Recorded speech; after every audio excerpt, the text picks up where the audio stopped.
या समाजाच्या लेकराच्या चेहऱ्यावर आनंद दिसावा म्हणून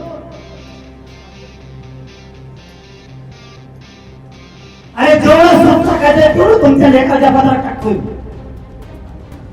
जेवढे सुखी समाधानी या राज्यातले मराठीचे लेकर राहतील तेवढं पुण्य टाकायचं काम तुमच्या लेकराच्या पदरात करतोय. आणि तुमच्या जातीच्या लेकराच्या विरोधात काम करणाऱ्याला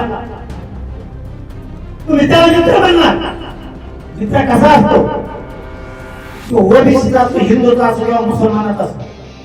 माझ्या लेकराचं कल्याण झालं, तुमच्या सुद्धा लेकराचं कल्याण झालं पाहिजे असा मित्र या म्हणजे मित्र.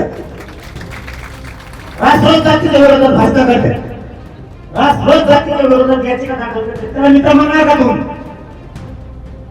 वा असे जात पुढे कसे जाईल? आपण एक ठिकाणी घेतला दुरावा निर्माण होण्याचा, त्यांनी सुद्धा घेतला पाहिजे. आपण जर एखाद्याला पाहुणा म्हणतो पुढच्यानी पण आपल्याला पाहुणा म्हणलं पाहिजे, तरच त्याचा अर्थ नाही तर काय अर्थ नाही.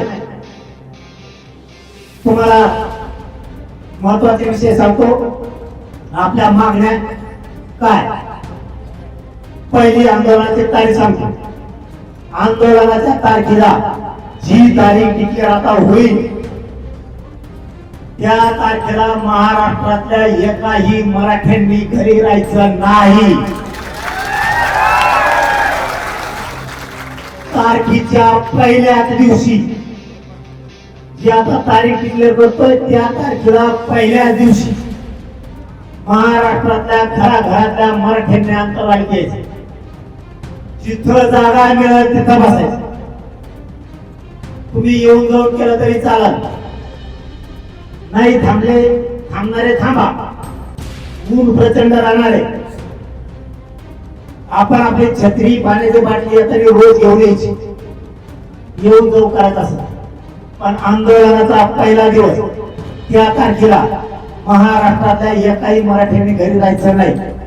आणि आता इथून गेल्यापासून लगेच गावातल्या घराघरातल्या मराठ्यांपर्यंत तुम्ही स्वतः सगळ्यांनी जातीसाठी जायचं. जाणार का? एकाने पण झोपायचं त्या तारखेपर्यंत घर ना घर पिंजून काढायचं.